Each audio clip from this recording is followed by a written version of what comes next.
Welcome to the Rewild Gear Podcast. Modern life, society, and responsibilities have domesticated us. But now it's time to rediscover your adventurous side. Whether that's camping, hiking, hunting, fishing, or just spending time in the great outdoors, this is the podcast for you. Join us as we get back to the wilderness and rewild.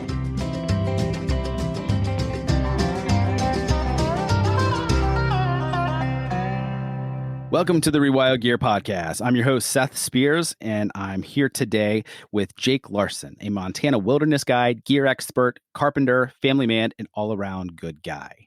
Really happy to have him on the show today. Jake, welcome to the show. Thanks, man. Glad to be here. Thanks for the invite.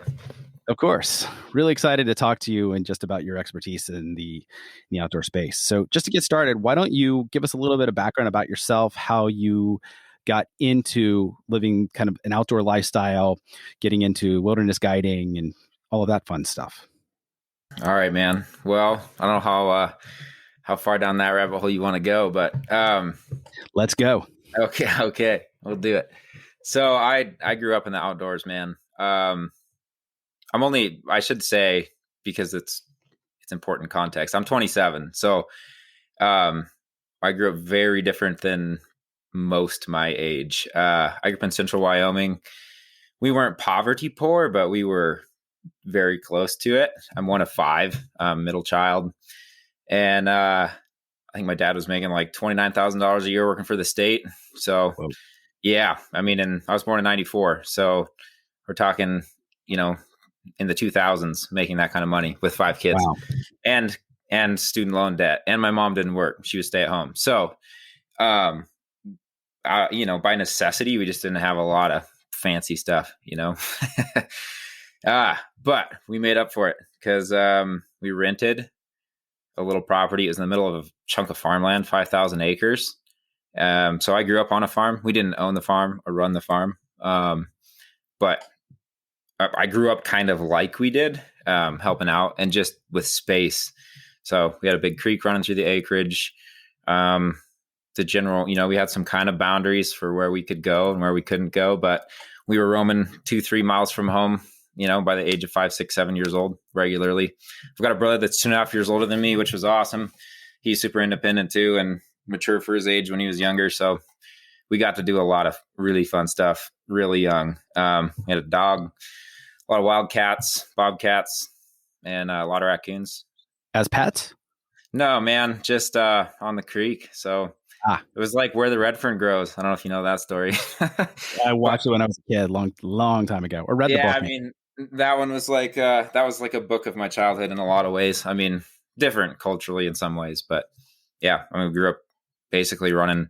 Yeah, there's a ditch rider too that was his name was Merlin. He was kind of a local friend of ours, and he was a trapper, so he got us running a trap line for him on the place.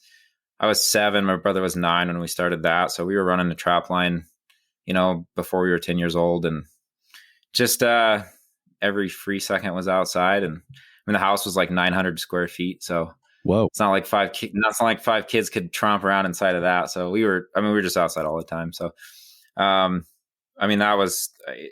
it's less of a choice, I guess, for me, more of just the way that I was raised. And, as soon as we got into high school and started being able to work, make our own money, started buying backpacking gear and getting into that. And then I got into light mountaineering stuff and, some of the more technical things as money allowed into early college. And then just went from there. Got it. Yeah. Tell me a little bit more about the trapping. That's something that I don't know a whole lot about, and I've never tried trapping myself. I'm interested in it. I recently read Steve Rinella's book, called Meat Eater, actually, and he talked about getting started at trapping at a very young age with his brothers, and so I'm interested in. I would love to learn more. Can you tell me a little bit more about that and what that looked like in the that stuff? Yeah, you got to understand, I'm definitely no expert, and it's been some years, since we've done it, but I don't know, where should I start? I guess I'll start with this. The thing that's appealing to me about trapping, which I think just to draw a thread through, maybe, I guess, to some of my later experiences, it got me obsessed with animal behavior, because the only way you can really be successful as a trapper is to, I mean, not to sound all whatever crunchy granola, but you have to think like the animal. I mean, you really have to get into their head. And so, I mean, the general technique, and obviously it changes with every species, but the general idea is, you know, you understand basic animal behavior, whatever you're chasing, you understand how they're going to move, where they're going to move to a certain degree. And like anything, you develop an eye for that. And a lot of that is instinct and just time and practice. But, you know, you'll look at a general space where you want to set a trap, say within a few hundred yards along a creek bottom or river bank or something like that. And with experience, you're going to just look at that and go, okay, if an animal was going to cross this area, this is how he's going to do it. This is where he's going to do it. It's going to be here, here, or here. And then you go to those places and you start to, you know, and this is where you get into really specific techniques, but you can actually manipulate the environment in order to direct that animal to go exactly where you want it to go, which again, in order to do that properly and naturally, so the animal doesn't just step over or go outside of what you're wanting to do, you really have to understand how they move and how they think. Mm-hmm. So you're actually visualizing exactly how the animal is moving through the space.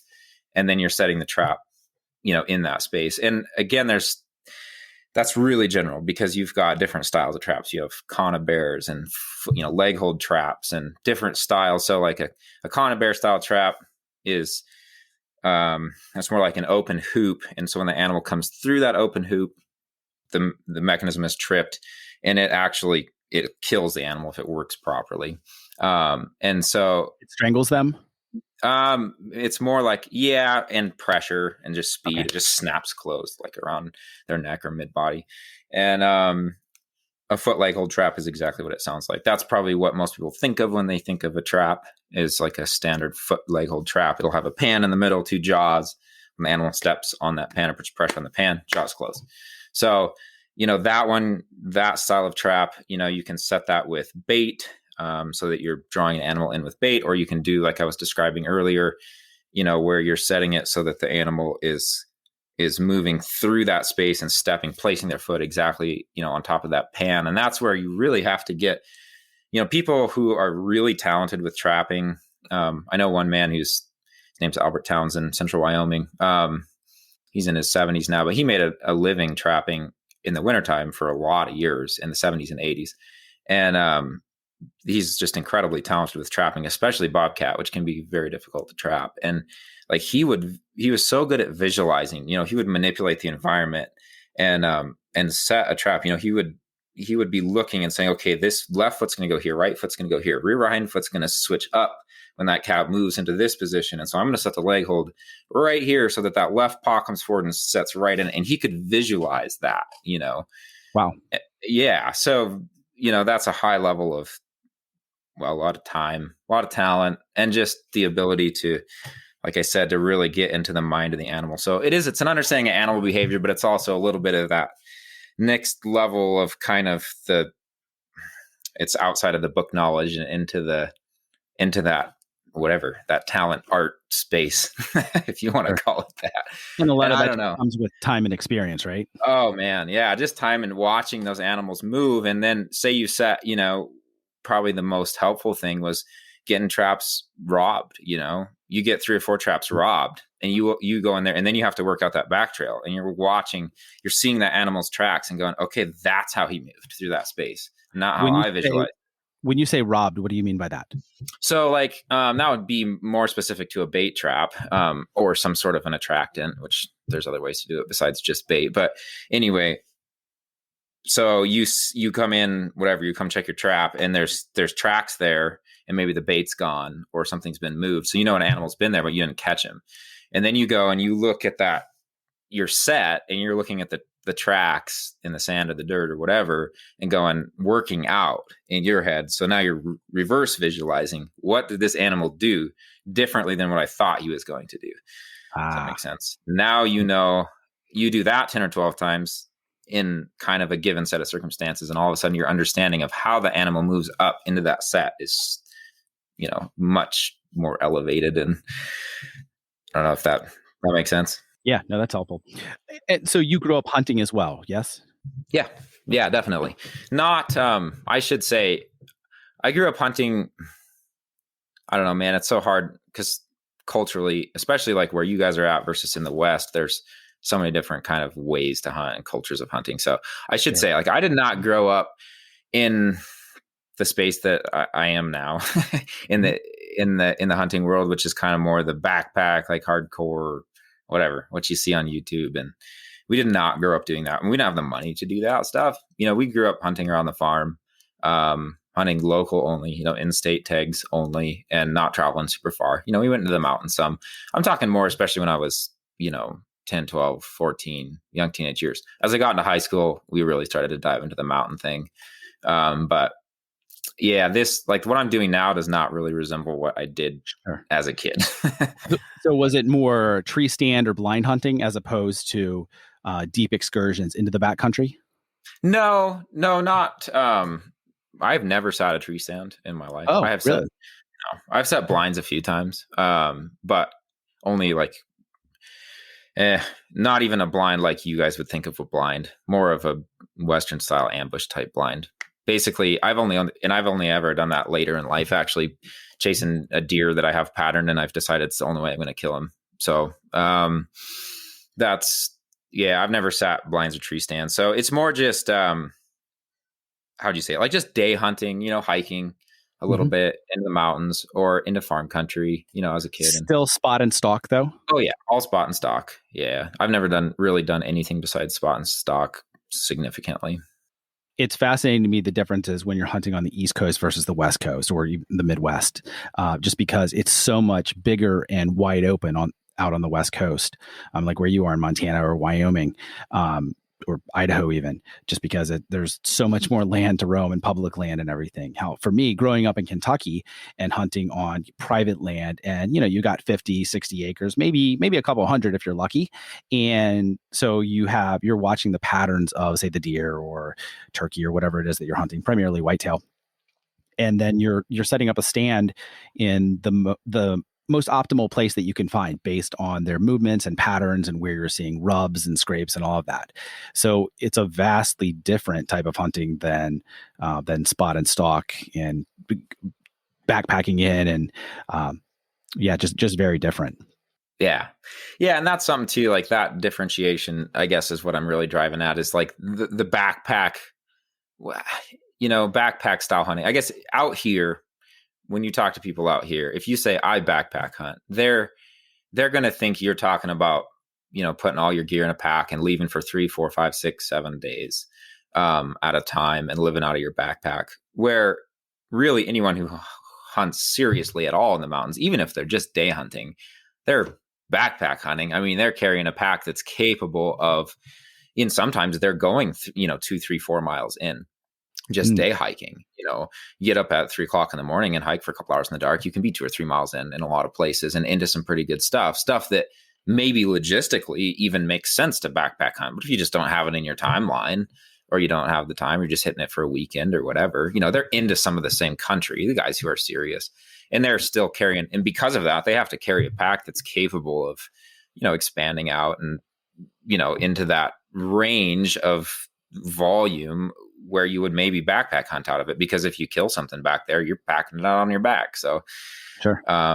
There's some differentiation there, if that makes sense. Like everybody who hunts in the West, in the mountains, to a certain degree, backpack hunts, even if they never spend a night out, they're hunting with a big backpack on, and they're planning on packing the meat out on their back.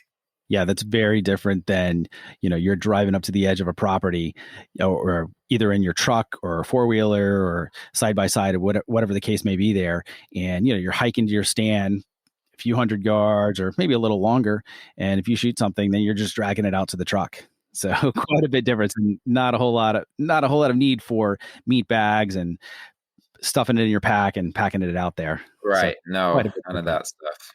Yeah, I mean, let's see. I'd have to think about it. Probably the last time I drove a vehicle to an animal, I was less than 10 years old. So, wow, it would have been on the farm. We killed a few animals in the field, but even there, a lot of times, we were going out to the BLM if we were hunting locally. And then a lot of times we were driving a short ways to the mountains and hunting in the mountains, kind of more the way I just described. So, Sure. So did you grow up fishing a lot as well? yeah. Yep. So we lived the Wind River. Comes right through very, very close to where I grew up. So we fished that locally. We fished the creeks locally. And then we'd go up in the Bighorn Mountains and the Wind River mountain range quite often and fish brook trout, and mostly brook trout. When we were kids, we really liked chasing brook trout. So, I learned to spin fish and fly fish in the mountains. And again, that's kind of my second passion that I've carried through and taken to the next level here, which has been really fun. And I honestly, if I had to give one up, I don't even know if I could choose between hunting or fishing. It'd be tough. Yeah. Primarily fly fishing. Would you say that's your? I like to do it that way, but I like to catch fish. So if it doesn't matter what it is, as long as there's one on the line, right? Yeah. I mean, yeah, I'm not a purist. I just like to catch fish. So if the right way to do it is with a fly rod, then I'm using a fly rod. And if it's not working and I think I can do better with a spin setup, I'm going to use the spin setup. Sure. And some of that has been born too out of like, I fish some outside of the mountains, but really primarily I'm chasing like high country golden trout or big brook trout or kind of trophy fish mostly in the Beartooths and some of the Wind Rivers. And just some of the bank conditions can be really, really tough. I mean, a lot of times you're fishing lakes between 9,000 and 12,000 feet. So, it's alpine type conditions. So big rock, sometimes the rock banks are really, really steep. And it can just be really difficult conditions sometimes. It depends on the lake. Some lakes are great and they're easy. But, and then it also depends on lake structure. So a lot of times the way that these lakes are built is you've got big shelves that come off the shore and then drop off, and the fish will hang on that drop. And if that drop is beyond fly casting distance, especially if you have a real short distance to back cast, there's no way to get to them with a fly rod. And so, it's like, man, you commit 3 or 4 or 5 days and miles and miles and miles above 10,000 feet to get to a lake like that. I'm bringing both, because if I find out that there's no way I can catch those fish with a fly rod, I ain't going to sit there and try. That makes sense. Do you have any experience with any of the Japanese rods, like the Tenkara ones? Are you familiar with those? The really packable. I know what they are, but I haven't messed with them. Most of those are a little above my pay grade. So I just use Fenwick Aetos, I think, is the fly rod that I use. It's not even a real expensive rod, but it is a 6-weight, which is something that a lot of people don't.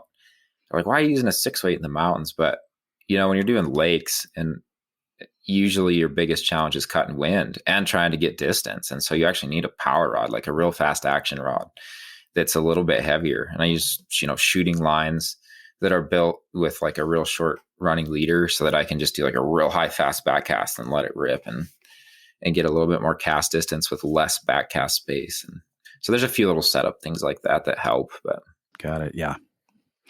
So how did you go from doing all this hunting, fishing, growing up, and just kind of that was the lifestyle that you were living growing up, without a whole lot of money, out a whole lot of resources, to where you are today as far as being a wilderness guide and taking people on amazing backcountry excursions, just spending so much time in the wilderness very intentionally, as opposed to as just part of your lifestyle? Sure. Yeah. Well, I mean, you grow up and you start looking at, yeah. I mean, I just connected the dots at some point. So there's a little space. I'll give you a little background here that'll help with this. Right. But so I went to college right out of high school. I was going into the medical field. I was a way overachiever in school, valedictorian, blah, blah, blah, 4.0. I did all that stuff. And I thought that was, college was the way. And anyway, long story short, I found out that college was not the way for me.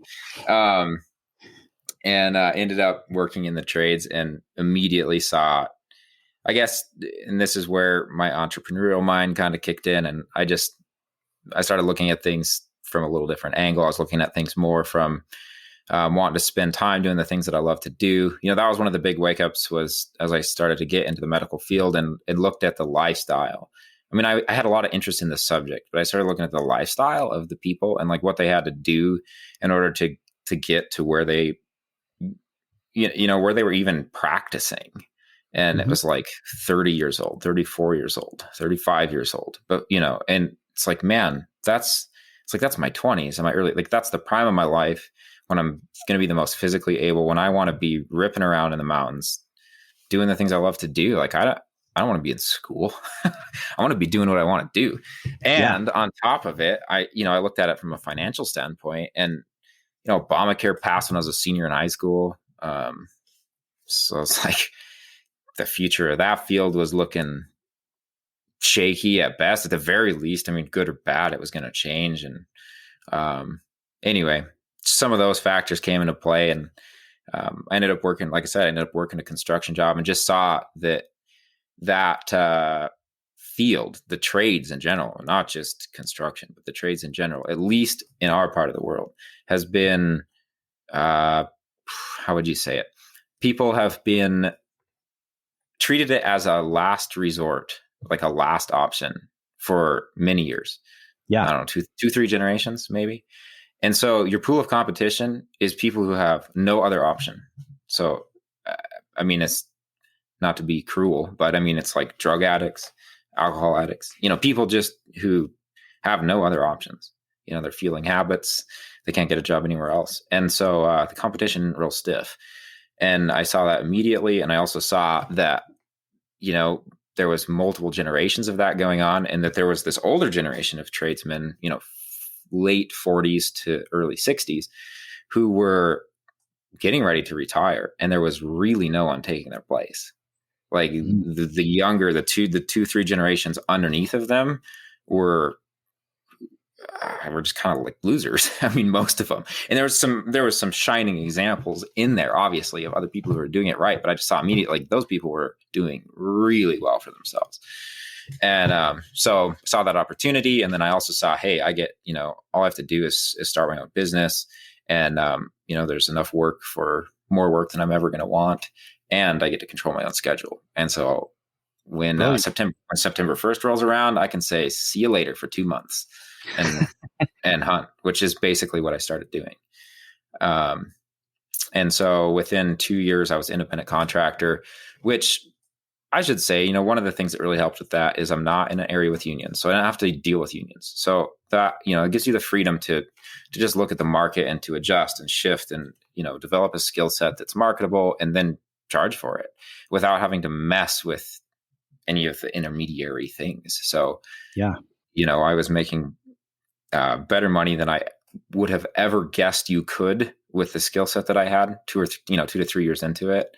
And, I started being able to buy the gear I wanted. And that's when I started getting into testing gear and really playing with that stuff and kind of deep diving into that world. And also at the same time, being able to spend, more than weekends in the mountains, like taking 2-3 weeks off throughout the course of your summers, or 4 weeks off spread out, and then being gone for 2 months during hunting season. Yeah, no, that makes a lot of sense. And I want to dig into the gear side in just a minute here. But before doing that, I want to talk a little bit more about the entrepreneurial side, because it's really interesting, because not having a background in that and growing up in the family that you grew up, being relatively poor, having limited financial means, and not seeing that as an example.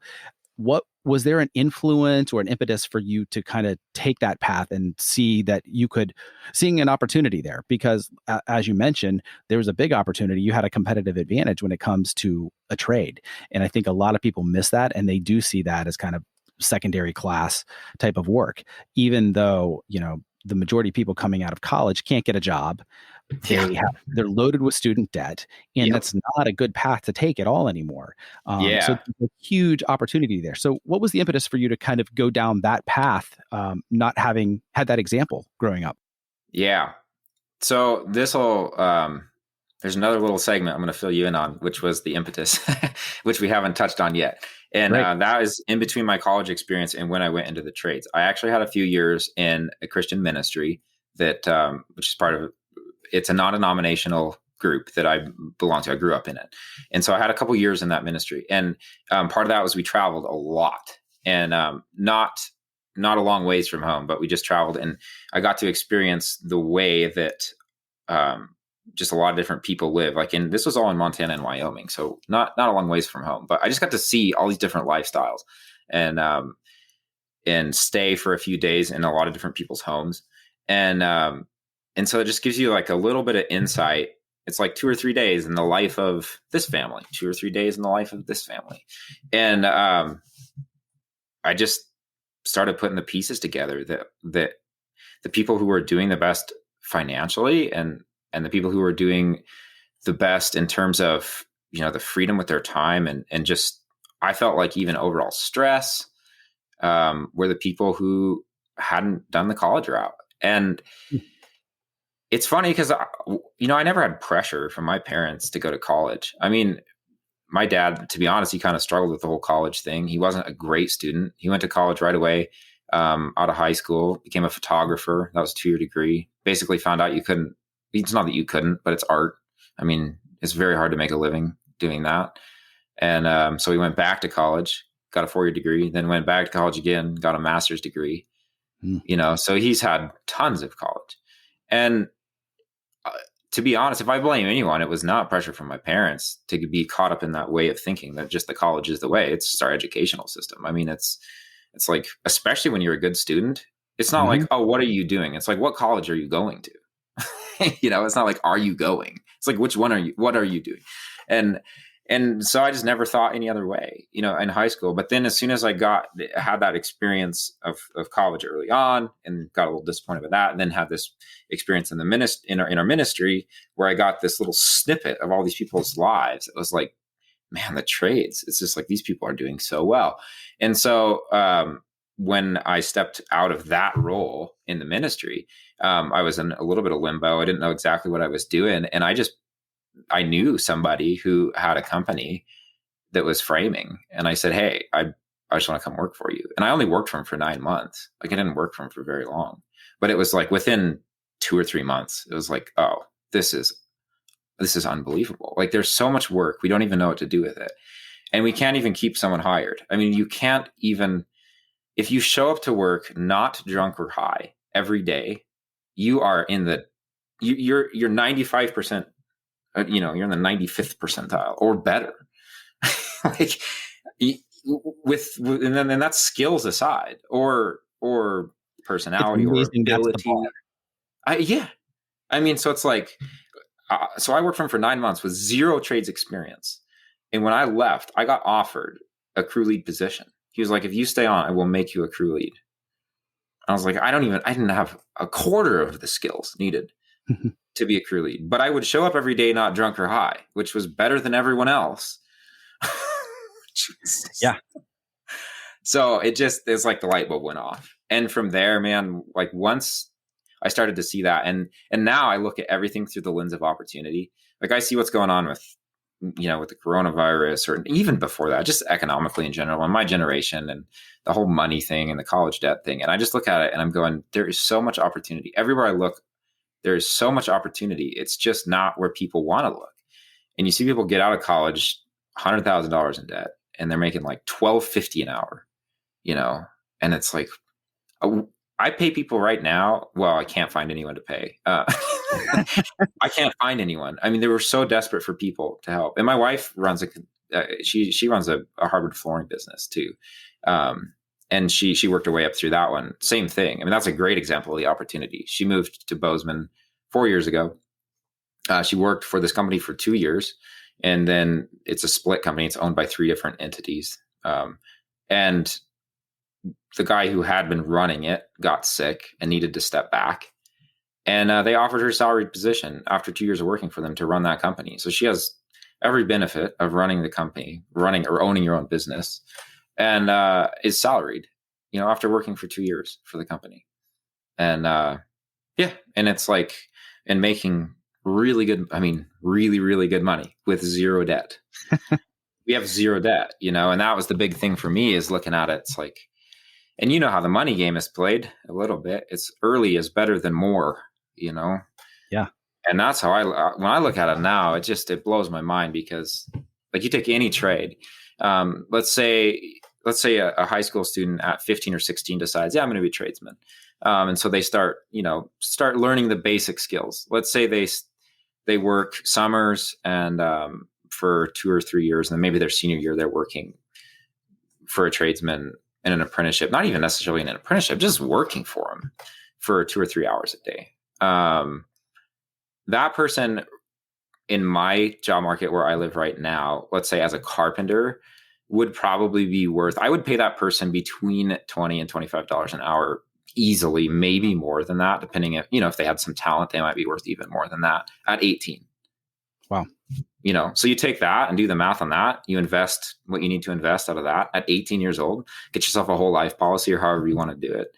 And run the finances on that. The doctor who makes $200,000 a year starting at 40 will never catch him. Yeah. If that person does it right, and within 4 or 5 years, that guy's going to be worth $60 to $70 an hour. I should say that too. So that's a great point. You definitely have a different way of looking at it than most people. And I love it, because it's when you think outside of the box and try to do what everyone else is not doing and see where the opportunity is, that's where the opportunity is. And you can do very well and live a different life than a lot of other people, which you've been able to do by spending so much time in the wilderness and the outdoors. And I don't dream of being a carpenter. I never dreamed of being a carpenter. Like, I never thought about it. I mean, I never did.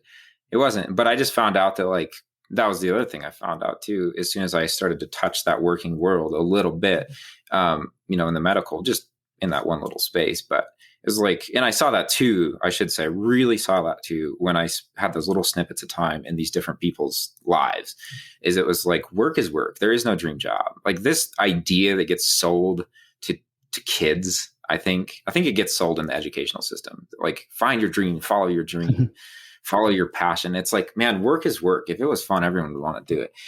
And the guy who follows his dream and, to become a doctor or a lawyer or whatever, you ask that guy 2 or 3 years later if he wants to get up and go to work, if he still has the passion for it that he thought he would have at 10 years old. And it's maybe there's people who do. I don't want to say there's people who don't. But I think that for a lot of people, work is work. There's good days and there's bad days. And I think that whatever you spend your time on, at the end of the day, if you feel satisfied with it, you feel like you've done a good job and you can find some pleasure in getting the job completed, I think that's as much as anyone can ask out of a job. And I felt like I saw that in people who had gone other routes in life. It was it's work. Mm-hmm. And so I just looked at it man, when I got into carpentry, it was do I love this? I love aspects of it. Do I love every day I go to work? No way. Do I have days I don't want to go to work? Yeah. Do I have days at 3:00? I'm so ready to be home. Absolutely. Yeah. But everyone does. That's life. I mean, everyone has that. Yeah. And so I just realized, I think that's something that's really missing in this picture, that you're this bigger picture and way of thinking about work and life that the American people as a whole, and I think especially young people right now in my generation, really miss, is they're looking for that thing that just lights their fire every day. And it's every new job does that for 3 months. How about 6 months in? How about 9 months in? How about a year in? And then that's what happens. They 6 months in, they're oh, I don't like this anymore. It's hard. It's yes. Yeah, exactly. I've had the definition of, or the formula for success for a long time. In order to be successful, no matter what you're going to do, you got to do the right things long enough consistently. And, it's kind of a 3-tiered approach there. And if you are missing any one of those, it's going to be very, very challenging to be successful. And that's whether that's in business or your career or relationships or whatever the case may be there. But just having that balance is really, really important. I think that's exactly what you're talking about, especially when it's trying to find people for those careers, whether that's a trade or whatever. It can be very challenging because they're not willing to put the time in or to learn it in order to become good at it and proficient and to make a career out of it. Yeah. And just to understand that it's not all going to be fun and games. If it was, everyone would be doing that thing. If there was something that was just so awesome that you were just every single morning you leapt out of bed everyone would be doing that thing. Yeah, exactly. So that's, those are some really good life lessons when it comes to work in your career and things like that. But what about in the outdoor space? What is the biggest lesson, life lesson that you've learned from spending so much time in nature, so much time hunting and backpacking and leading excursions? Patience. Tell me more. This is, I mean, other people would have different answers, I'm sure, but for me, I'm not a patient person. I'm all go. Me either. Yeah, I'm all go. And I've had to learn to dial that back sometimes. I've had to learn to know when to be all go. There's a time and a place. Mm-hmm. And then there's a time to be really patient. Hunting mule deer has taught me that. Mule deer are a funny animal because 2 and 3 year old deer, which can be, if the genetics are good, can be really nice deer that a lot of people would consider a trophy, and they are a trophy to that person, are not super hard to kill. They're not really that hard to find. And for that reason, a lot of people can get the feeling, or they have the opinion, that deer are kind of easy, even some nice deer. But big deer, really big deer, which is, in my mind, is old deer. Like, I just like old deer. They are some of the more intelligent Western big game animals, and they're so hard to find, and they're so hard to pattern, and they live such a tight routine that when you target them specifically, and this is where your hunting style changes entirely, because you're not just going for a walk looking for animals anymore. The approach has to change so drastically that it looks completely different, and it requires so much patience. And that's the big one for me, and I'm still learning it. And it requires patience on all these different levels too. I mean, in the moment when you found a big deer, it requires patience to find one. It requires patience to hunt one. It requires patience to not shoot a really nice one when you know where a really big one is. Mm-hmm. It's just all these different layers of that where it requires so much. Yeah, you just have to learn how to keep it in your pants. Give me an example of a time when you really had to learn this lesson of being patient when it came to hunting.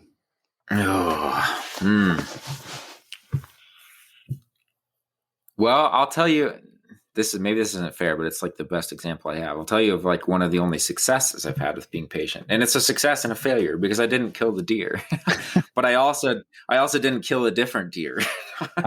And I may still kill this deer because I'm pretty sure he's still alive. I don't know for sure. I'm going to find out this summer. But 2 years ago, I drew a Wyoming tag in an area that I've wanted to hunt for a very long time. I've known about for a long time, and holds really good deer. So I didn't have a number, but I knew that I wasn't just shooting anything. I was going there to hunt and kill something that was exciting. And I knew what the potential of the area was. So I kind of knew what that looked like in my head. And long story short, I found that animal. And he was living an incredibly tight routine. And I went for 5 days during the archery season.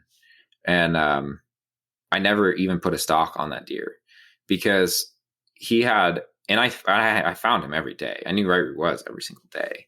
But there was, I don't know if I can describe this verbally and really get it across, but he was living inside of maybe 300 or 400 yards on the very top of the mountains, about 10,400 feet, right at this tip of a peak.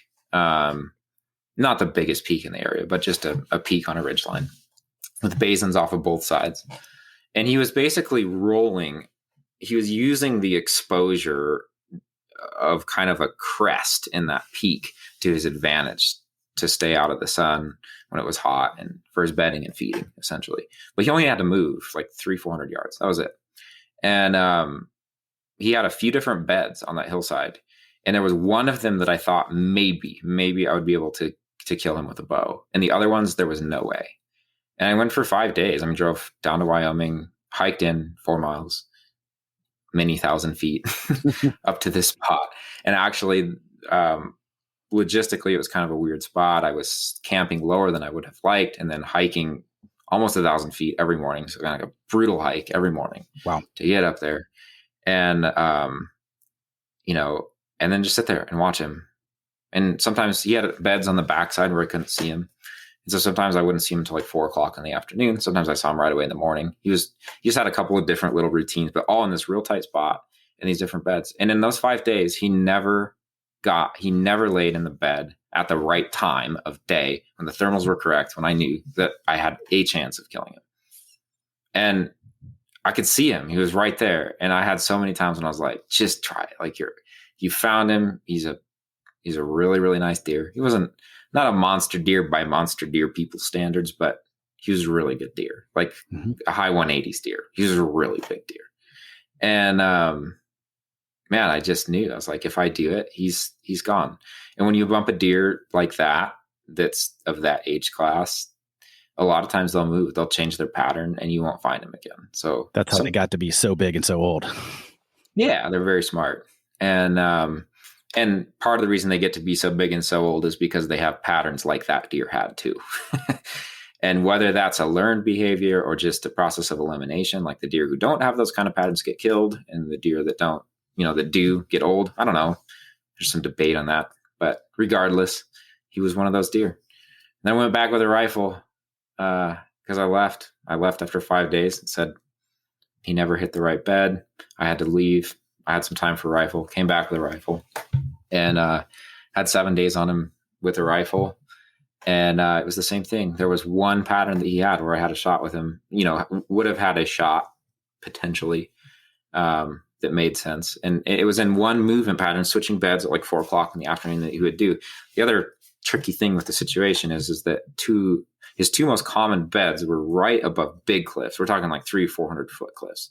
So wow. Even if you could shoot him in those beds, he would have gone off the cliffs and just got smashed. You wouldn't recover him. So yeah, I mean, you could have got to him, but he would be destroyed. Yeah, he would have been a mess. So it's kind of like no go there. And so he would transition between those beds a lot. So that was no go. And he had this one pattern where he would cross. And I saw him do it during archery a couple times, and I knew it was like, that's it. If I'm trying to kill this deer with a rifle, that's it. That's the pattern. When he crosses this face, that's where it's going to have to be. And I knew. So I was basically sitting there, same thing with a rifle, just waiting for him to make this one bed change where he came across the hillside underneath the tip of the peak and got out from above those cliffs. And I knew there was this bed he would stage in before he did that. So I knew as soon as he moves to that bed, I got to start my stalk. It was like an hour long stalk, wrapping around this rim and dropping through another kind of secondary basin and then back over, and then creep out on this little tree line. And it wasn't a long shot, like 300 yards, real steep uphill and into this kind of dished part of the peak where I had a shot. And same thing. It was like 7 days and he just never did it. And then there was a huge snowstorm that blew in, super, super wet snow, dropped like 1.5 feet of snow, got real dangerous up there. And I had to leave a day later anyways. And so I actually just kind of left as that storm was moving in and wasn't able to go back. So anyway, I'm sure unless that deer winter killed, I don't think he's a very hard deer to see from just the way that those peaks lay. It's not a deer that's going to get spotted in that pattern. So I have pretty high confidence he's still alive, and he wasn't an old deer at that time either. So he could be something special, and I'll draw that tag again this year and hopefully have a chance at him. And that's why they call it hunting and not shooting, right? Yeah. Oh man. I mean, I have like probably 200 pictures of that deer, through my spotting scope, zoomed in, perfect, beautiful. And he's right there, I'm 800, 900 yards away from him. But I just knew it was like, you can't go. If you go, it's never going to happen. And then it's over. Yeah, exactly. So, Jake, what is either your favorite all-time outdoor experience or an experience that you never wish to repeat? Ooh.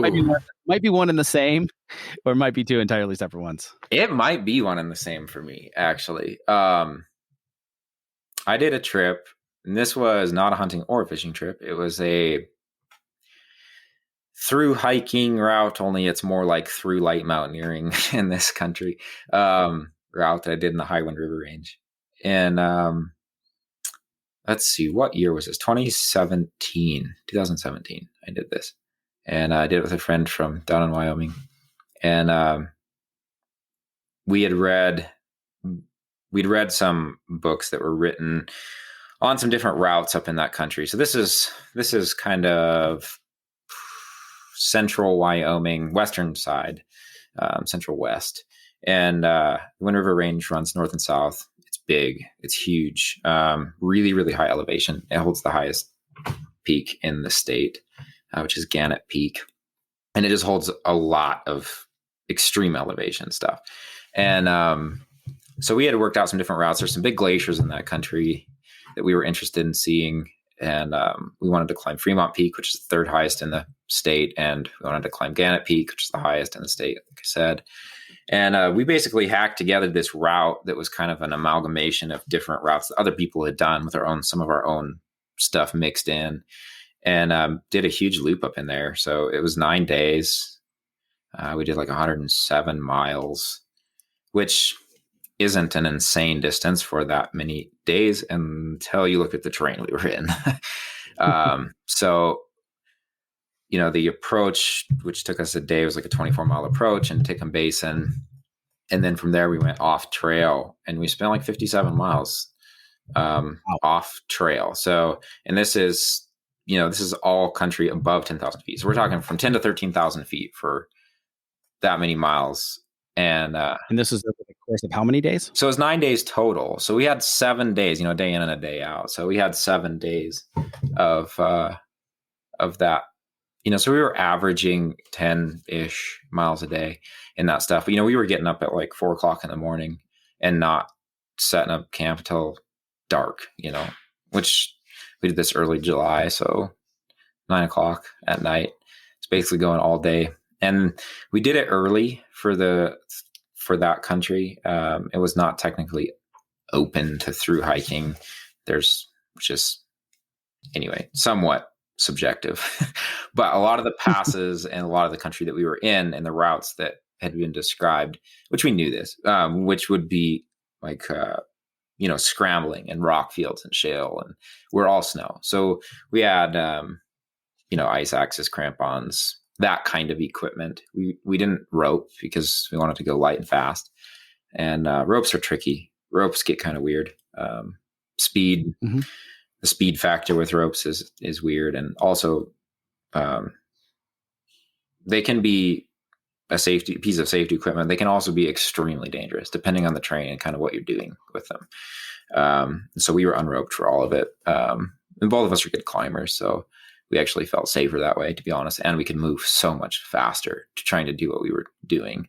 Anyway, that was incredible. And I did that. We did it a little bit on a budget, and our nutrition wasn't quite right. We found this out later.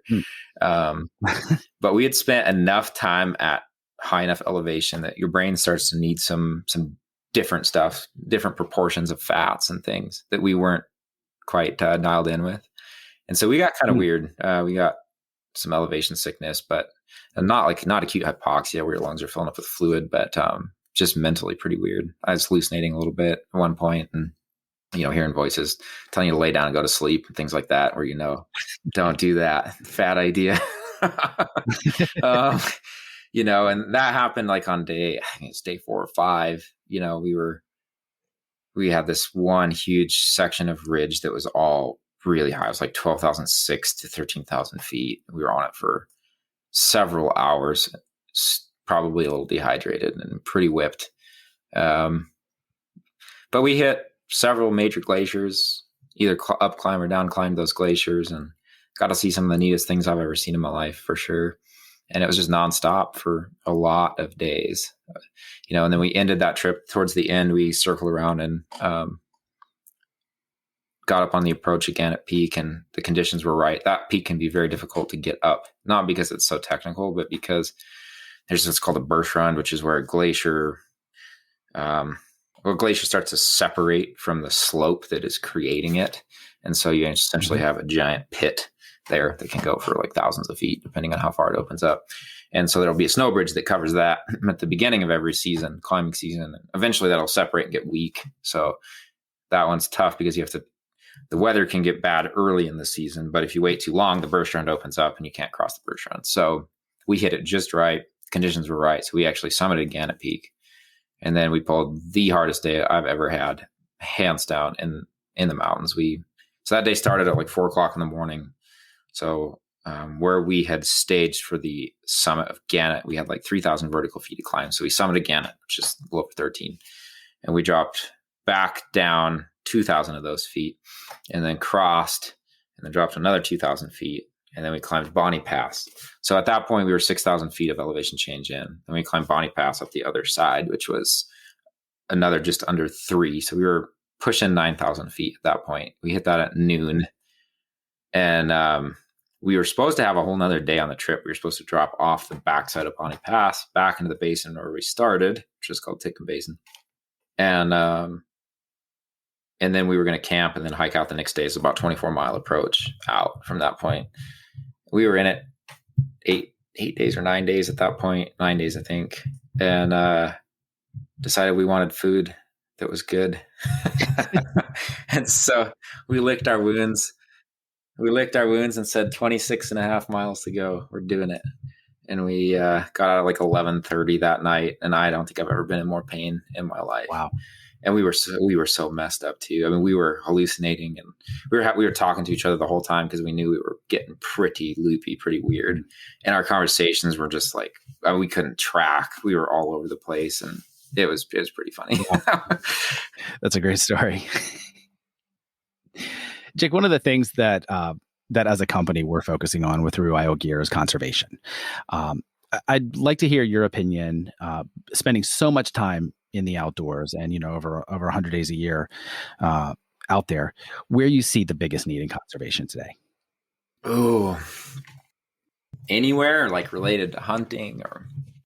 Yes. Hunting, fishing, backpacking, doesn't matter. Just in general, where do you see is the biggest need?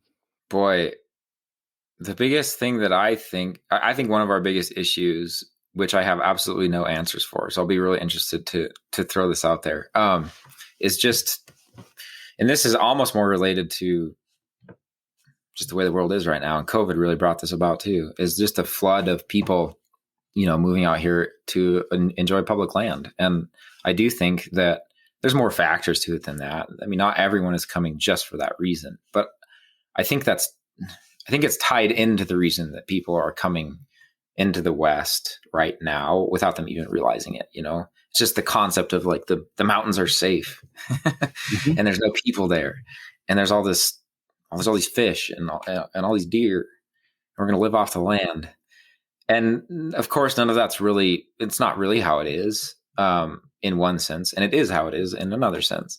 And I think a lot of those people come out here, and rightly so, they want to explore what I grew up enjoying and what we all love. And how do you simultaneously allow them to enjoy that? Because who can say no? Whose mm-hmm. right is it to say, no, you can't enjoy this, without destroying what it is fundamentally, which is a space where there's not a lot of people. And that's a great point and a great question. So, and I have no answers for it. I mean, Colorado is really starting to have this problem badly in their national forest. And, there's been some talk of use permits and those kind of things. And we're not talking hunting permits. We're talking use permits. Just hiking, backpacking, trail running, whatever you want. Yeah. Anything, but then is it really public land? And then is it really what we love? And I don't know. I don't know where those lines cross and what we do about it. Yeah. You see that in real estate a lot as well, where there's a certain area that people are drawn to just because it's quaint, it's beautiful, cost of living might be lower, and then people just start moving in droves, and then it loses what brought everyone there to begin with. Yeah. So where do you find that balance? How do you find that that balance of keeping it quaint and enjoyable, but also enough people that they can enjoy it and not just like a hidden gem, Yeah. And it's one thing too. I mean, we can sit here and theorize where that balance is all day, but it doesn't matter, because how do you stop it? What do you even do to change it? How do you go about that?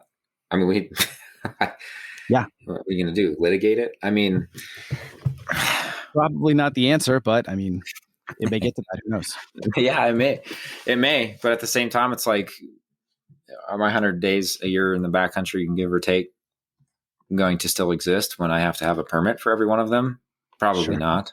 I mean, how would that square? Because there's people who have like 5 and they want more.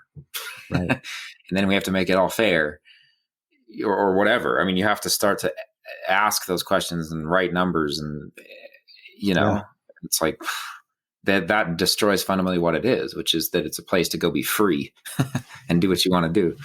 Yeah. So, in this hyper crazed media environment in which we live, with the 24-hour news cycle and reality TV and a show for every niche and activity or pursuit you could ever want, it seems like that just puts a microscope on different activities. Hunting, fishing, backpacking, all of these things we're talking about, that's no exception. And I think that's probably one of the reasons why we're seeing more of that, because it's glamorized. And so people, they see the highlights. I have a friend who once said that social media creates an obfuscated lens that people see the world through. And I think that's really true, because you're only seeing the best parts of someone's life. And reality TV is another example of that. And we've got 100%. All these shows that I enjoy. Meat Eater, as an example. We all love watching that. A lot of Randy Newberg's shows. Yeah. Survivor. Randy's great. Alone. Yeah, all of these different shows and things that it's encouraging people to get outdoors and spend more time. And, as a company, we're trying to do that as well, because we want people to spend time in nature, whatever that looks like for them, and where they're most comfortable and enjoy, because it's something that everybody should experience. But how do you do that?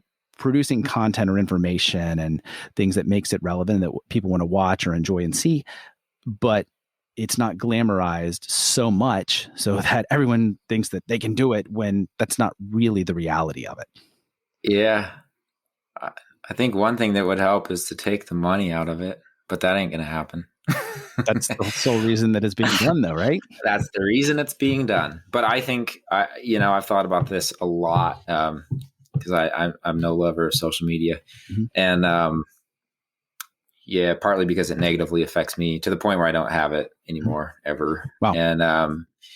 And it's just the way my brain is wired. I don't think everyone is affected that way. I don't think that's the right answer for everyone necessarily, but I just couldn't handle it, for a multitude of reasons. But I think this really touches in on kind of this question or this topic. And, boy, where do we even start? I think that, back to the money thing, I think that the reason that all that stuff is glamorized is because it has to be, because they're selling a product, right? Whether it's the show or whether it's their affiliates or whatever, they're selling a product. And so it has to look cool and awesome and fun. And the reality is that a lot of these pursuits they are cool and awesome, but like, they're only fun. It's type 2 fun. I mean, they're fun for like a little bit of the time. And the rest of the time, they're actually kind of miserable. And you learn, there's a certain type of person who likes that and likes the challenge, and that becomes fun. But it ain't fun like people think it's fun. It isn't fun like the YouTube video looks like it's fun. There's a lot of editing that has gone on there. Oh, yeah. And it doesn't even have to be intentionally like misleading editing. It's just like, what are you going to do? Show someone sitting in a tent for 3 days while it's raining? Like, that doesn't make good TV. Telling jokes and playing cards. It's only so much. Or if you're by yourself, just sitting there trying not to go crazy, which is sometimes what happens. So yeah, it's you take the money out of it, that solves a lot of it, but obviously that's no answer. And like you're saying, that lens in which social media, it's the way that I have always thought of it. It's an interesting way of saying it. I've always thought about it like it makes me see the world through a lens. And that's why I got rid of it, because, there was a little while when, like, that little time period that I was telling you about, when I finally had enough money to buy gear and to really, I got onto Rockslide on the forums, which is a hunting forum, by the way, for your listeners. And it's a great forum. It is for backcountry hunting. Although, to be honest, it's kind of going a little bit downhill. It used to be better. The content's still really good, but they used to manage. It's like any forum, there's a core group of people who made it really awesome. And then there's always the trolls, people who just have nothing to add. And they do way better than most about getting rid of those people. But it's just over time, it it gets more that way. And so the good information gets lost in that forum more than it used to. It's still there though. It's good. It's a great option, great resource. But anyway, I got into that world, into that space, and kind of started to touch the industry. And, I was never in a position where it was like I had the opportunity to get sponsored or anything like that. But it just started to get to that level and meet some of the people and brush that world. And it just, what happened is exactly what you kind of described, which is that all of a sudden, when I was outside doing the things I love to do, I was subconsciously, without even trying to, just comparing it to everything I was seeing on social media all the time. Great point. And I just could not stop it. It was like a little black cloud over my head, or a lens. That's a good way to put it. But it wasn't like a lens that I could just put that away. It was just there. And instead of watching something beautiful while I was hiking or while I was making supper or whatever, it was like, oh, that's a great picture. Ooh, how would that look? What filter should I put on that? And it's just like all those little, and it's all of a sudden, it's like, man, it's like it's tainting everything, every experience that should just be this pure, beautiful, visceral human experience is all of a sudden seen through this lens of how does this look compared to these people? How does this look compared to what I've seen? And how can I make this be up to scratch, when I post it? I was like, ooh, I got to get rid of this. This is no good. And what I started to notice is that my time in the mountains, instead of being this, I don't know, this is going to sound so granola, but like a healing experience, which it's not like, but just doing what I needed it to do for me, to like refresh your mind and just make you kind of a reset experience would be maybe better, which is how it's always been for me to go outside and do the things I love to do. Instead of that, it's just like, it's like 20% that, and so I was like, boy, and I realized eventually, I was like, yeah, this is social media. It's doing this to me. So I got rid of it and I've never touched it again. How long ago was that? 3 years. Okay. The paradox with this that I see, and especially even with our company, with Rewild Gear, our goal is to get more people into nature, into the wilderness, and spend more time with family and friends and get off of their phones and technology and social media while they're doing it. However, in order to get them to do that, the best way to market is using those tools. And so absolutely, very weird paradox of we have to use the thing to encourage people to get away from the thing. Yeah. And, trying to wrap your head around that. And it's almost like, okay, are we doing a good thing or not by using this? Yeah, I understand. And I've sort of been there because even what Jordan Reasoner, probably by the time this is aired, everybody will know who he is. But since I've met him, and he's a media guy in social media, he knows how to use it for marketing, and we've discussed, how to supplement our living with the things that we love and the skills that we've learned doing it for a long time. We've had a lot of discussions and a lot of ideas, around that. And there was actually a time when we had a whole business plan sort of sketched out for me, where I was doing, gear and those kinds of topics related to hunting and backpacking, in the traditional way, like through an Instagram page. Sure. And using all those tools and blowing it up and doing that thing. And man, I kind of started on that route. And that was about when a lot of these pieces really came together for me. And I realized this isn't going to work for me personally. I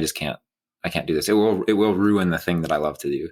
So I'm out, but since then we've talked a lot, and even what we're doing now with, the way that I'm guiding, it is very non-traditional, and that is by design. We came up with something, or tried to come up with something to where, it didn't require a huge blown up social media following. And it didn't require us to be sponsored by everyone under the sun and beholden to those products. And it didn't require just that traditional route through that world.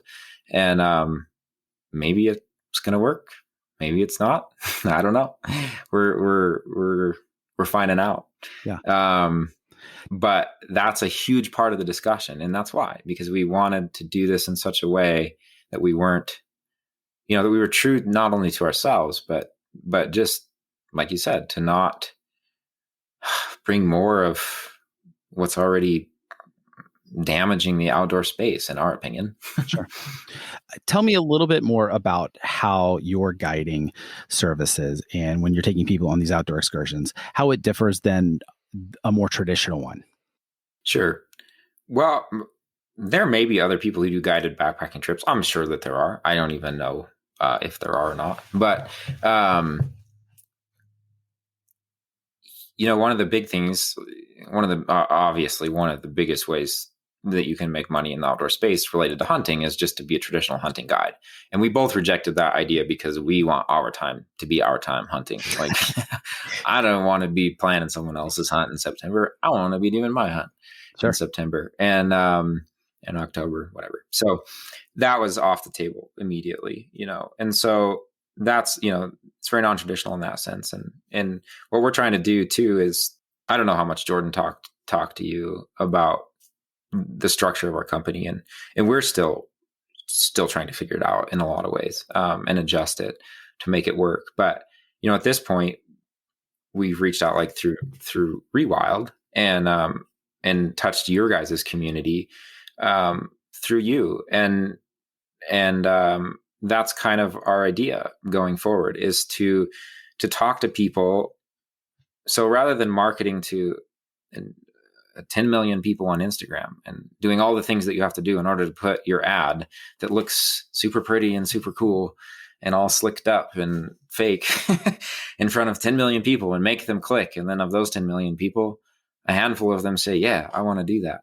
So rather than doing that, we're trying to find these really, companies like Rewild, where you've got a very real and down to earth following of people that's already established, and a community of people that's already established. And then we can offer what we offer to this community that's like tailor-made, that's going to want to do what we have to offer. So it's very personal, and it's very direct to people that this fits, and the people who are going to understand what we have to offer, and they're going to understand that it's not, this isn't Randy Newberg's hunting show, if that makes sense.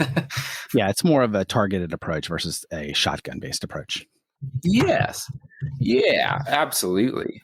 Absolutely. And it, like I said, and that allows us to not have to follow this model of selling yourself out in order to get your product in front of a billion people, Mm-hmm. Yeah. So let's talk a little bit about the wilderness event. Tell the audience all about it, and what all you do with these events, and all the good details. This one for you guys. Well, some of the details we don't have yet.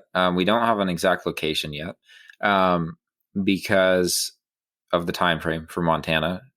It is really going to depend on snow. So we have it's one of 2 or 3 different places that we already have pre-scouted and looked at, places we've been before. So depending on snow and weather, we'll choose one of those locations. So we don't know that yet.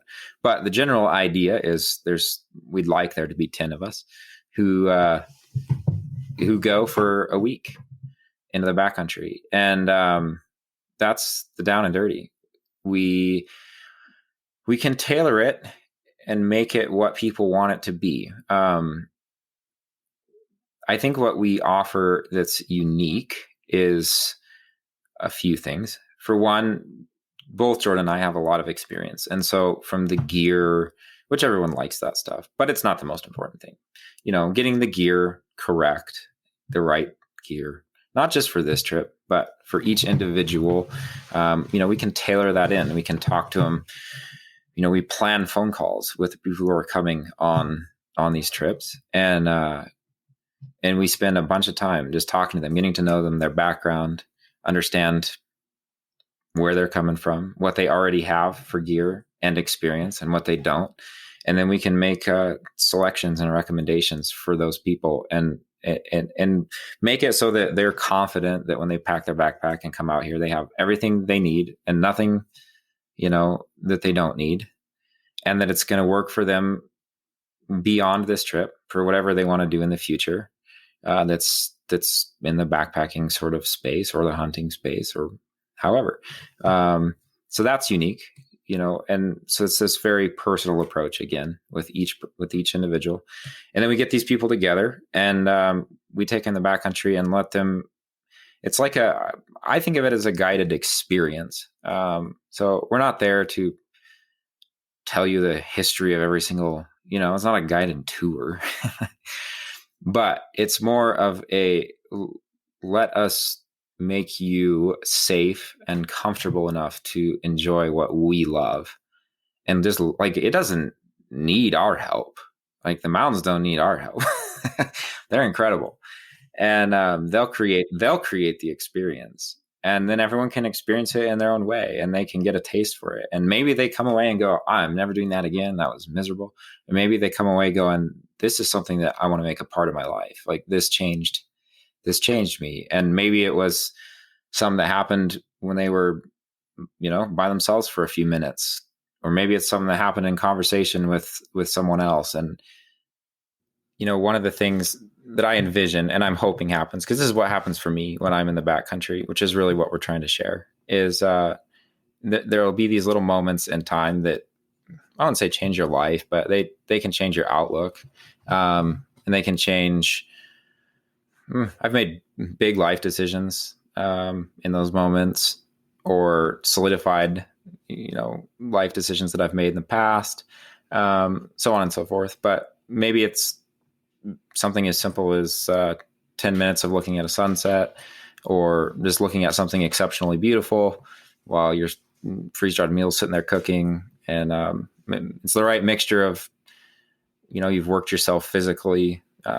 Your mind is, it's unplugged. You don't have any of the distractions of work or social media or TV or whatever. You can just get away from all of that and experience nature the way that man was intended to. You can have that visceral connection to everything, the way the sun feels, the way the wind feels, all of those sensory experiences. And I don't know, maybe it's a mix of all of those things. I don't know what it is that creates that right setting to where you can have a real clear mental state and process things that maybe you haven't been able to, or make decisions, or even just unwind and let go of stress that you haven't been able to let go of for weeks, months, years, whatever it is.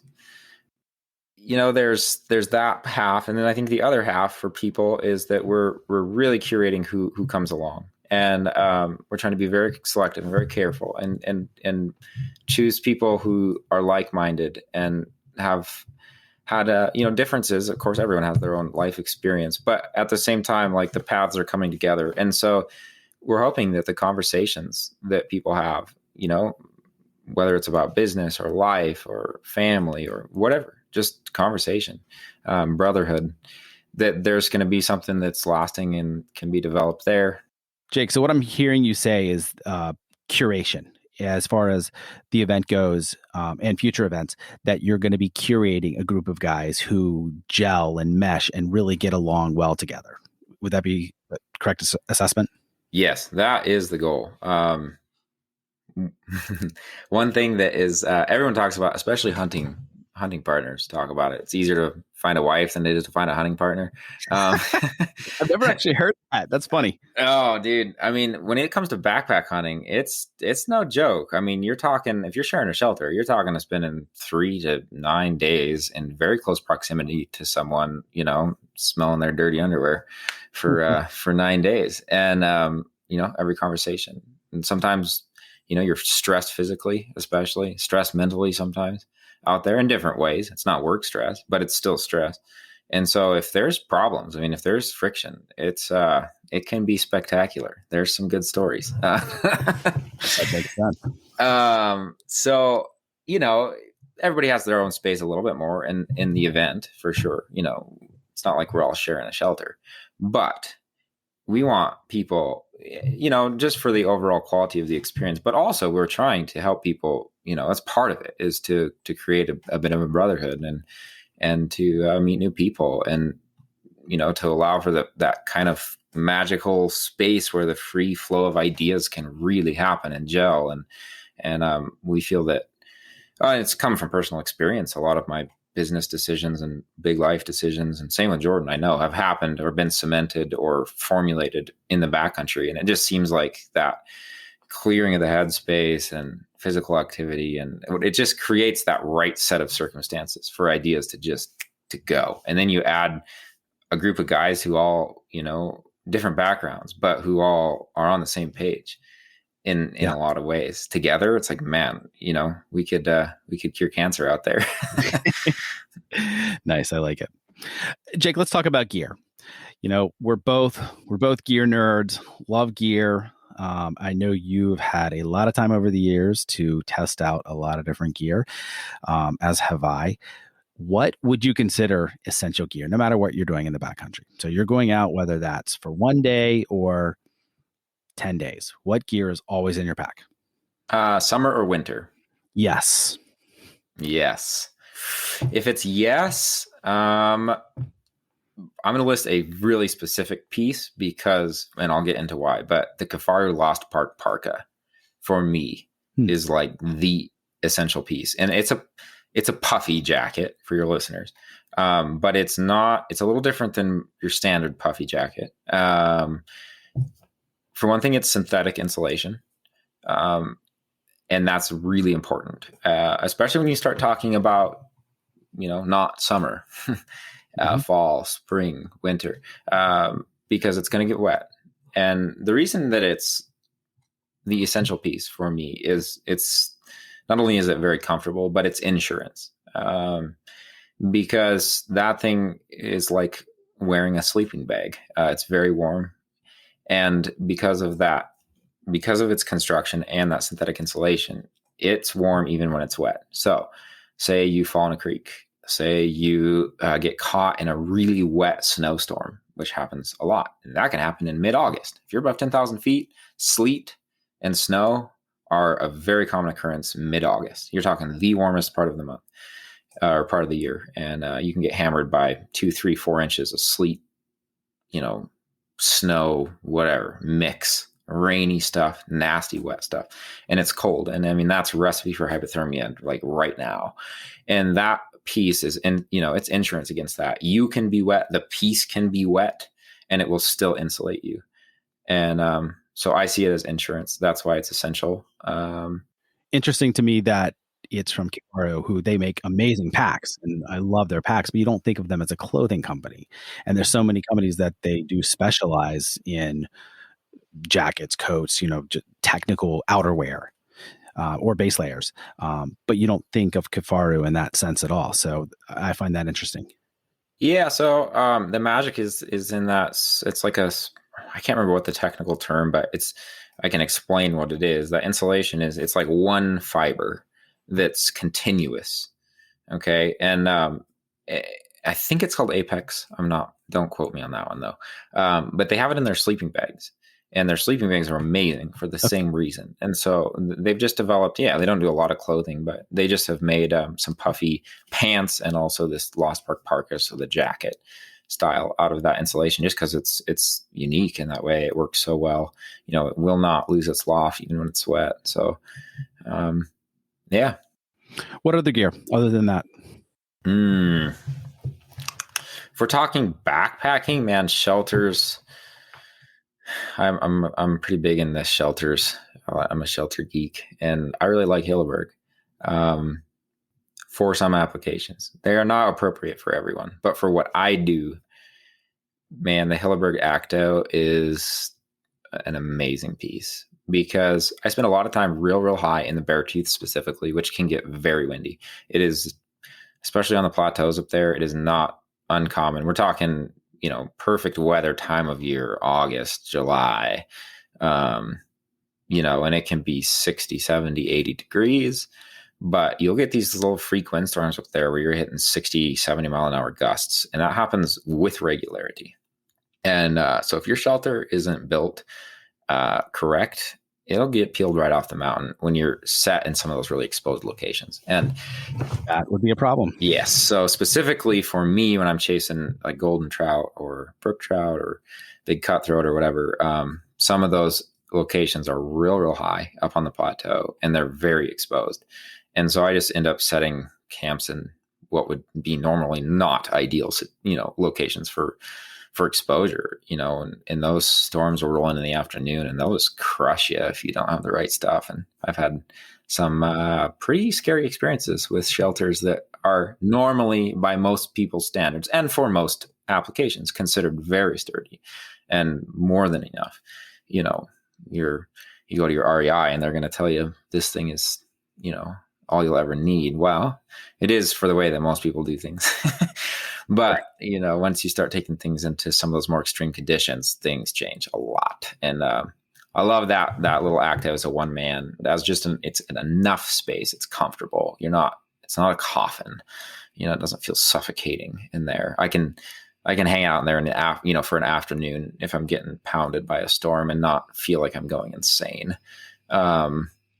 It's got a nice little vestibule to store boots and pack in. It's just got all the right stuff, and it's bomb proof. I mean, I've had that thing out in well below zero temperatures and late season mule deer hunting with more than a foot of snow on it. No problems, no collapses. I've had it in 70 plus mile an hour wind gusts, no problems. Nice. If that thing's pitched right, it's potentially a lifesaver. So, any other gear that you would take with you, no matter if it's winter, summer, backpacking, hunting, etc.? Well, I mean, there's I guess there's all these gear categories, and inside of each one, there's pieces that are my favorites. But I mean, which I wouldn't leave without. So there's a handful. But I guess we could talk stoves. That's something that a lot of people aren't super familiar with unless they've backpacked a lot. But yeah, what stove do you normally take with you? Yeah, so I take one of two. So, and this is a decision that's based on weight, and then conditions. And so my all-time favorite is the MSR Reactor, which is a very high dollar stove. It's incredibly efficient with its fuel use. It gets real hot, but it's bomb-proof, man. I mean, that I have actually two of them. I have a backup and then one that has been my companion for several years. And that first one has been beaten. It's taken so much abuse. I can't even believe it.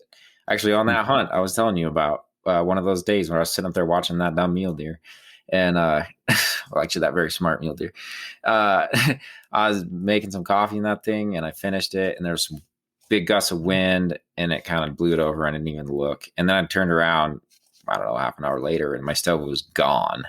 And like the top portion of it was still sitting there, but I was backed up next to some pretty big cliffs. And that canister with the stove part attached to it actually got blown, and it rolled backwards off that cliff. It was like a 150-foot cliff. Oh, wow. Bounced clear down. It took me like an hour to find it. I had to go clear down underneath, and I finally found the thing hung up in a tree. So I had bounced clear down the mountain. I was like, this is bad. I mean, this could end, because I'm relying on that thing for heating up my coffee water, which is a luxury, but I get away with. But it's heating up my water for my freeze-dried meals, which is like my major caloric intake, for the day. And so it's like, this could actually potentially end my hunt.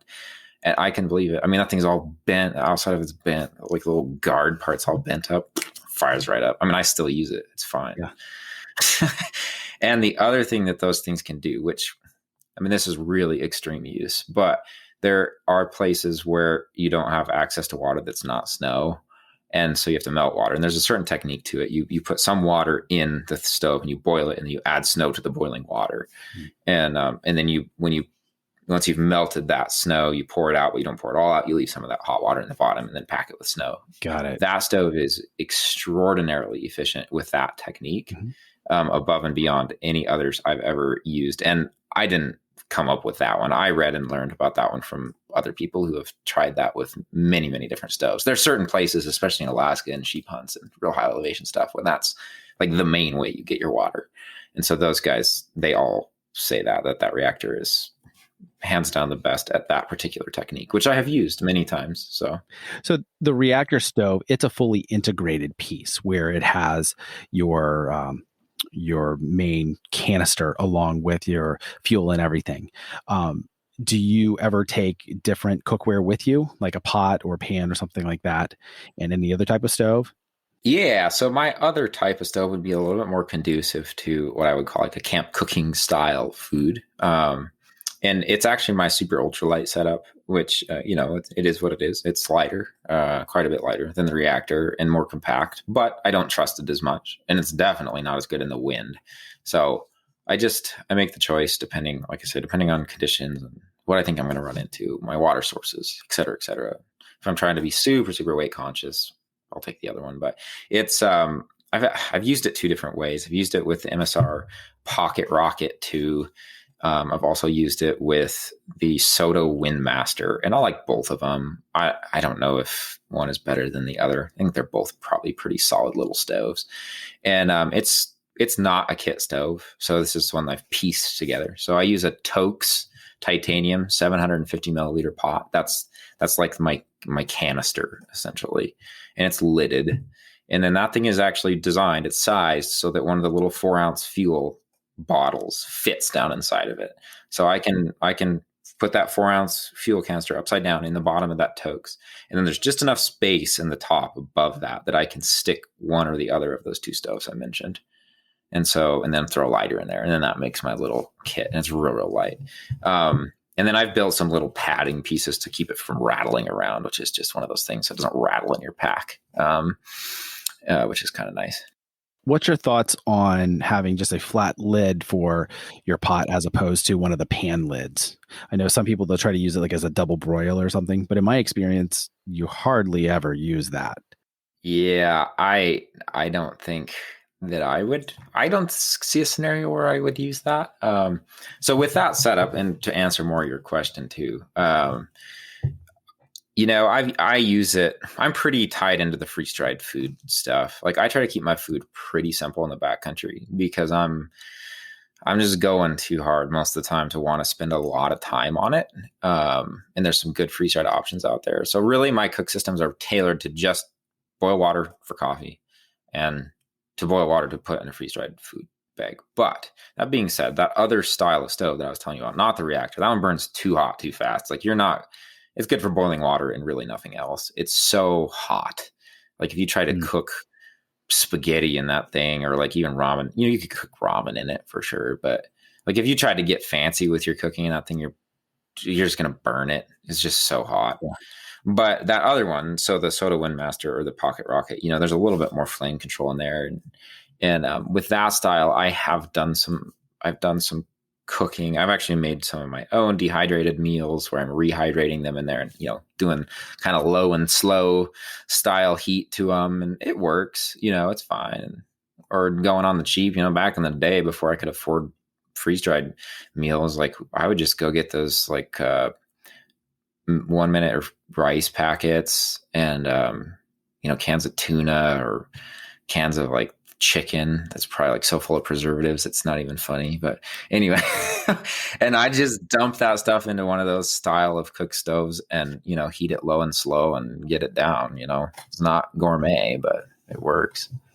Cool. Jake, let's do a pocket dump. What do you have in your pockets right now as far as your general everyday carry? Boy, I'm running pretty light right now. Went to church this morning, so I'm actually I'm not carrying. So I have. What would you normally be carrying with you? Man, work in construction. I don't carry a handgun very often. I have one in my truck. But like if I'm going out and about in town, I'll normally carry a 43X appendix in an appendix holster and a Benchmade pocket knife. And that's kind of my standard. I don't get too fancy with it. My fancy carry, which is not really on my person, but I'll throw it at you, is my truck bag because I work out of town quite often. Right now I'm doing a ranch development project. And so I'm 40 miles from home. And so I have a pretty robust, like get home style bag. It's got, a super lightweight stove set up in it, some freeze dried meals. Like it has everything that I would need, and some technical clothing and change of socks and some stuff, and technical boots and the handgun and all that stuff, and like a breaching axe and some of those little things. But that has everything I would need to walk home from work, which I figured would take like a day and a half if I did it nonstop, just cruised. So Sure. Got it.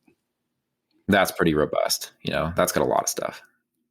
And I change it depending on the time of year. I change the clothing out. When it's wintertime, I have winter appropriate gear, and summertime, more summer appropriate gear. Cool. So you mentioned Kifaru and Hilleberg and MSR as far as companies whose equipment you really like. Any other brands or companies that you feel like are doing just a great job when it comes to product quality, maybe their positioning, their conservation initiatives, anything along those lines? Man. There's some that I can highly recommend the quality of their gear, but not so much some of the other things. Partly because there's a lot of companies that are pretty anti-hunting in the outdoor space, which I find to be very unfortunate. Like Patagonia would be one of those companies. Their gear is very high quality. They make some really good things. Which is interesting because Yvon Chouinard, he hunts, he fishes.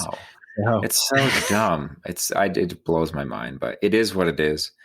I kind of hate it because I wish I could recommend their gear to people more, and I do sometimes, and I even use and have some of their stuff, but I always get this little when I go to recommend something to someone and I think of a piece of their gear, I always think and go, is there something else from someone else I could recommend in its place for that reason, So man, you listed some of my favorites. Kifaru is a special company in a lot of ways. They make everything in America, and they're not assembled in America. They are made in America. They're textiles. Hard to find that. Is built, made, put together, sewn in America, and their prices reflect that. But man, that's something I'll pay for all day, and the quality is there. It's just a different level. Yeah. So I didn't answer your question very much. No, I think that's good. Jake, is there a book or books that have had a great impact on your life? Oh man, yeah. I've read a lot of books. In the outdoor space and the stuff we're talking about, Deep Survival by Lawrence Gonzalez is a mind twister. It's basically the psychology of survival situations. And it's told through the lens of a lot of the survival stories that people will be familiar with already, which is really cool. That one, man, we could talk for hours about that book. But that one actually fundamentally changed some of my decision-making processes in the backcountry. So that's a big one. I love Louis L'Amour, man. I grew up reading Louis L'Amour's. Those have been formative for me from a cultural standpoint, I would say. Yeah, great. You have a favorite podcast you listen to regularly? I have certain people that I really like that go on different podcasts. And so I tend to follow those people around and just listen to them on whichever podcast they go on. So like Robbie Denning is one of those for mule deer. The guy's the master for hunting big mule deer. He's unbelievable.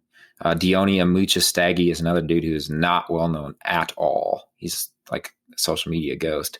But that guy kills. What he does on big mule deer is so impressive.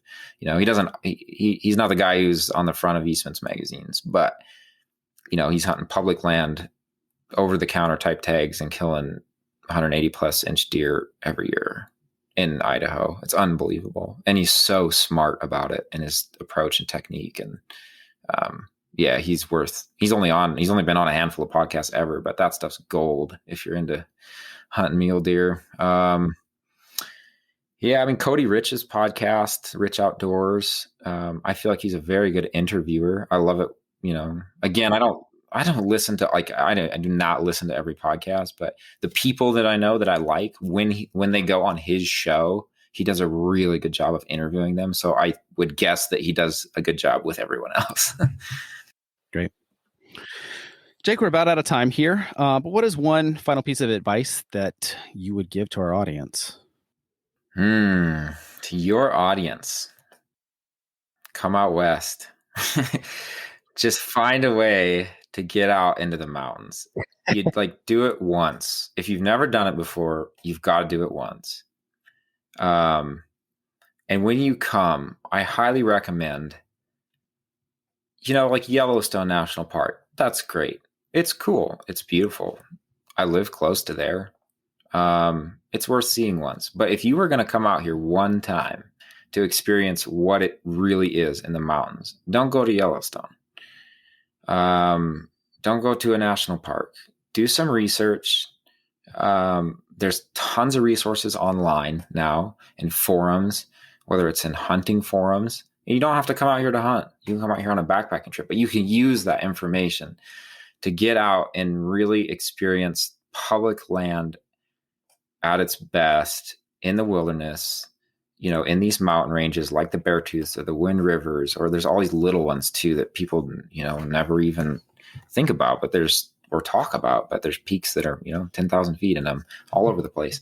And they're beautiful and they're gorgeous. And it doesn't have to be overly planned. It doesn't have to be, get yourself a gear list together and come out and get out into the mountains in a really organic fashion one time in your life. And I think, maybe you'll go home and say, never again. But I think for a lot of people that are into this stuff that, you guys are into, I think it'll change your life. It's great advice. Jake, thanks so much for your time today. Really appreciate it. Where can people learn more about you and some of the guiding services that you're doing? I hide, man. I have no social media. You cannot find me. No. Man, through the wilderness event, that's really the only place I exist online. And, if you're interested in that, if that sounds like something that you want to learn more about, the best way to reach out, well, at this point, honestly, the best way might be to reach out to you, Seth. And because we have a website, it's called wildernessevent.com. And, but it's really, we're changing that and adjusting it based on, the events that are coming up. So you can check it out. But like right now, we don't actually have any open availability because the event that we're planning for that's coming up here in just a couple months it's not open anymore. So there's going to be more in the future. So it's worth checking back on that. But yeah, at this point, I'm a bit of a ghost online. Got it. Sounds good. Jake, thanks so much for your time. Really appreciate it. And thanks everyone for listening to the Rewild Gear podcast. We'll see you next Wednesday. Thanks for listening to the Rewild Gear podcast. You can check out the show notes for today's episode at rewildgearpodcast.com. If you're ready to spend more time in the wild, our line of high-quality, minimalistic outdoor gear can help you do just that. Check us out at rewildgear.com.